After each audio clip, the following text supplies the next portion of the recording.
Le verbe est une catégorie de mots qui exprime une action, un état, un processus ou une situation. Il est généralement le noyau du groupe verbal et peut être conjugué en fonction du temps, du mode, de la personne et du nombre. Il permet de donner des informations sur ce que fait le sujet du verbe dans une phrase. Par exemple, dans la phrase « Je mange une pomme », le verbe « mange » indique l'action réalisée par le sujet « je ».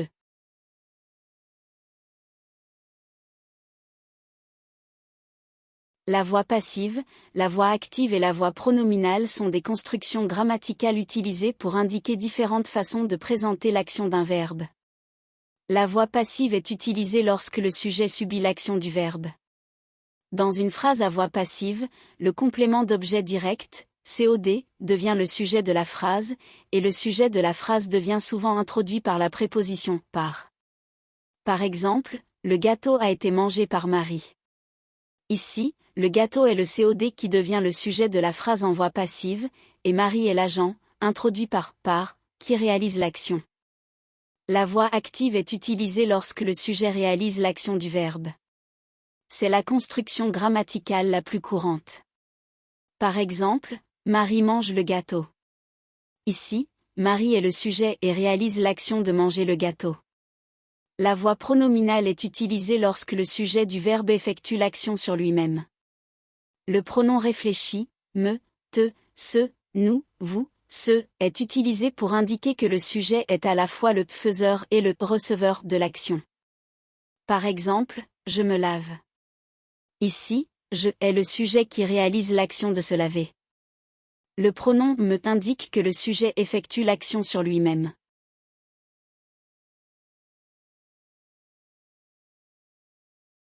L'utilisation de la voix pronominale, de la voix passive ou de la voix active d'un verbe dans l'écriture d'un roman peut avoir différents effets sur le texte et l'expérience de lecture. Voici quelques points à considérer. Voix pronominale, l'utilisation de la voix pronominale, ce plus verbe, peut donner une touche de proximité et d'intimité au récit. Elle peut créer une connexion émotionnelle entre le lecteur et le personnage principal, en lui donnant l'impression de vivre les événements directement à travers les yeux du narrateur. Exemple, je me suis réveillé avec un cri étouffé, le cœur battant. Cette phrase met l'accent sur les émotions intenses du personnage, créant ainsi un lien fort avec le lecteur. Voix passive, l'utilisation de la voix passive, verbe plus être plus participe passé, peut être utile lorsque l'accent est mis sur l'action plutôt que sur l'agent responsable de l'action.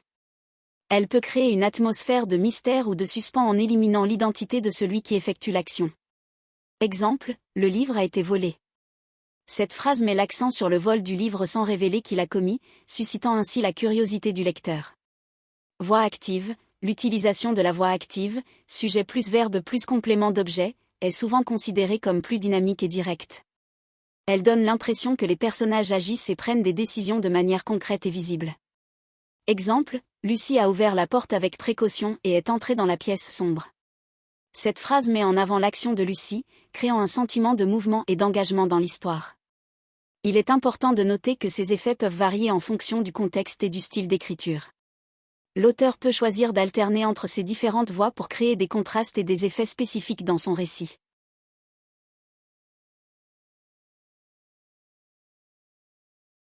En grammaire, un auxiliaire est un verbe qui accompagne un autre verbe dans une phrase pour former certains temps verbaux, des voix passives, des formes négatives ou interrogatives, des modalités, etc. En français, les auxiliaires les plus couramment utilisés sont être et avoir. Être est utilisé comme auxiliaire pour former les temps composés des verbes intransitifs, qui ne prennent pas d'objet direct, et pour former la voix passive. Par exemple, il est parti, passé composé, ou le livre est lu par Pierre, voix passive. Avoir est également utilisé comme auxiliaire pour former les temps composés, mais pour les verbes transitifs directs, qui prennent un objet direct. Par exemple, j'ai mangé, passé composé. Un semi-auxiliaire est un verbe qui a une fonction similaire à celle d'un auxiliaire mais qui conserve également son sens lexical d'origine. En français, le semi-auxiliaire le plus couramment utilisé est aller. Aller est utilisé comme semi-auxiliaire pour former le futur proche. Par exemple, je vais manger, futur proche. Ici, aller conserve son sens lexical de déplacement, mais sert également à indiquer une action future.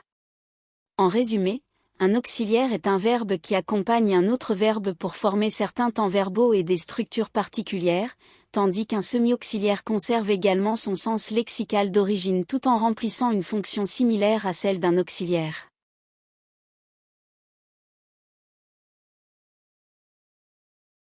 Les auxiliaires et les semi-auxiliaires sont des éléments importants dans l'écriture d'un roman, car ils apportent des nuances et des informations supplémentaires qui enrichissent le texte. Voici quelques-uns de leurs intérêts et de leurs effets sur le texte. Expressivité et caractérisation des personnages. L'utilisation des auxiliaires et des semi-auxiliaires permet de rendre les personnages plus vivants en reflétant leurs pensées, leurs émotions et leurs intentions. Par exemple, l'utilisation du verbe « vouloir » souligne le désir ou l'intention du personnage, tandis que l'utilisation du verbe « pouvoir » met en évidence sa capacité ou son incapacité à faire quelque chose. Temps et rythme. Les auxiliaires et les semi-auxiliaires permettent d'exprimer différents temps verbaux, tels que le passé, le présent et le futur, ainsi que les actions continues ou habituelles. Ils aident à créer un rythme dans le texte en modifiant la vitesse ou l'intensité des actions décrites. Contraste et opposition. L'utilisation des auxiliaires et des semi-auxiliaires permet de mettre en évidence des oppositions ou des contrastes dans le texte. Par exemple, l'utilisation de l'auxiliaire « être » pour exprimer l'égalité ou la similitude, et l'utilisation de l'auxiliaire « avoir » pour exprimer la possession ou le contrôle. Suspense et attente. L'utilisation de certains auxiliaires et semi-auxiliaires peut créer du suspense ou de l'attente dans le récit. Par exemple, l'utilisation de « aller » suivi d'un infinitif pour exprimer une action future, mais encore non réalisée. Nuançage des intentions. Les auxiliaires et les semi-auxiliaires permettent d'exprimer des nuances dans les intentions ou les attitudes des personnages. Par exemple, l'utilisation du verbe « devoir » pour exprimer une obligation ou un degré de certitude, et l'utilisation du verbe « savoir » pour exprimer la connaissance ou l'incertitude. En résumé, l'utilisation des auxiliaires et des semi-auxiliaires dans un texte romanesque confère de l'expressivité, du rythme, du contraste, du suspense et permet de nuancer les intentions des personnages. Ils enrichissent ainsi le texte et le rendent plus vivant et captivant pour les lecteurs.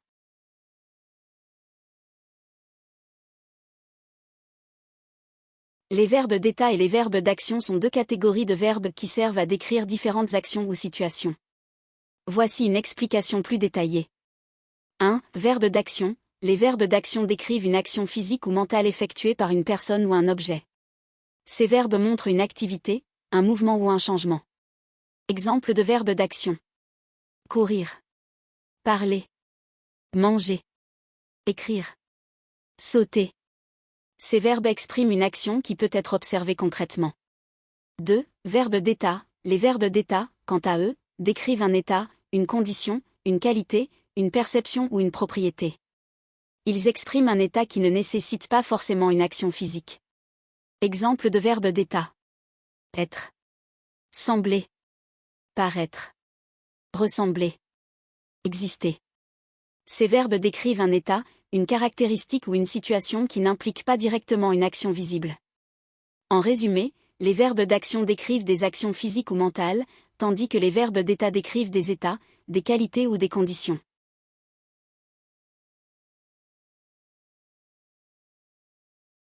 L'utilisation de verbes d'action et de verbes d'état dans un roman est essentielle pour créer une dynamique et une profondeur dans le texte.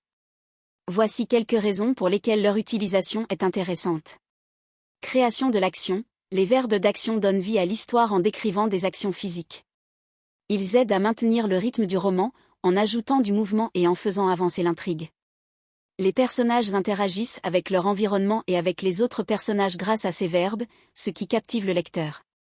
Développement des personnages. Les verbes d'état sont utiles pour dépeindre les émotions, les pensées, les croyances et les traits de personnalité des personnages. Ils permettent de sonder l'intériorité des personnages, d'explorer leur psychologie et de les rendre plus réels aux yeux des lecteurs. Ces verbes aident également à établir des relations et à créer des dialogues plus significatifs entre les personnages. Création d'une atmosphère. Les verbes d'action et les verbes d'état jouent un rôle clé dans la création d'une atmosphère ou d'une ambiance dans un roman. Par exemple, l'utilisation de verbes d'action vifs et percutants peut susciter l'excitation et l'urgence, tandis que l'utilisation de verbes d'état plus lents et contemplatifs peut créer une atmosphère de calme ou de réflexion. Variation du rythme. L'alternance entre les verbes d'action et les verbes d'état permet de diversifier le rythme du texte. Les verbes d'action apportent un mouvement rapide et soutenu, tandis que les verbes d'état ralentissent le rythme pour permettre des moments de réflexion et d'introspection. Cette variation du rythme rend le texte plus captivant et aide à maintenir l'intérêt du lecteur.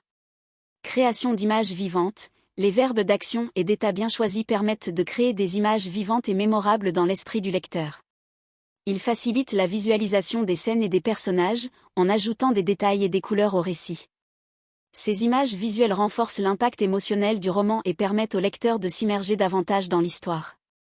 En conclusion, l'utilisation de verbes d'action et de verbes d'état dans un roman offre un équilibre entre l'action et la réflexion, créant ainsi un texte dynamique, riche en nuances et en émotions.